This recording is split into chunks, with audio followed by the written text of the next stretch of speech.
that All for One. Hey! Welcome back to our channel. My Hero Academia Season 7, Episode 8 pitted Shoto against his long-lost brother Dabi, aka Toya. Much of Dabi's backstory was revealed as the two fought, showing what happened to him between the time he was believed to have died and when he emerged on the scene as Dabi. Episode 8 provided a fascinating look at how All for One operated during All Might's reign, using orphanages as a cover to find children to experiment upon, and potentially turn into vessels for his own consciousness in the same way that he planned to use Shig. All for One's contingency planning is truly incredible, but it turns out his facilities weren't enough to keep Toya inside when he didn't. Dabi ran off and started a new life with a new name, dedicated to nothing but achieving vengeance against him. My Hero Academia Season 7, Episode 8 focused heavily on the fight between Dabi and Shoto, taking place at the Camino Ward battlefield, where All Might once faced down All.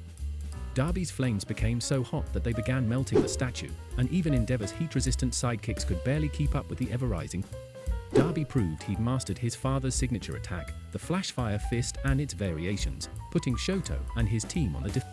He even explained how he managed to survive on the night he was believed to have died, and it turns out Dabi was lucky enough to have been found by All for One. Shoto, for his part, had a brand new move, Flashfire Fist, Phosphor, which allowed him to merge the ice and fire powers flowing through his body into one, which could then be formed into attacks that could help extinguish Dabi's. Shoto managed to pull off a super move, the Great Glacial Aegir, sending cold energy pouring out such that massive areas were frozen, and Dabi was incapacitated, at least for.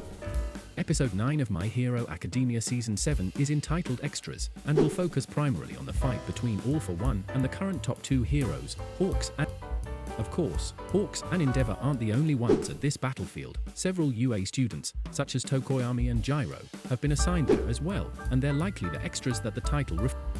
These UA students may just have to teach All for One not to underestimate their power, and prove that they're far more than mere extras in this particular battle. All for One is a dangerous opponent due to his skill at psychologically manipulating his opponents, and the situation with Dabi certainly leaves Endeavor open to being toyed with by All.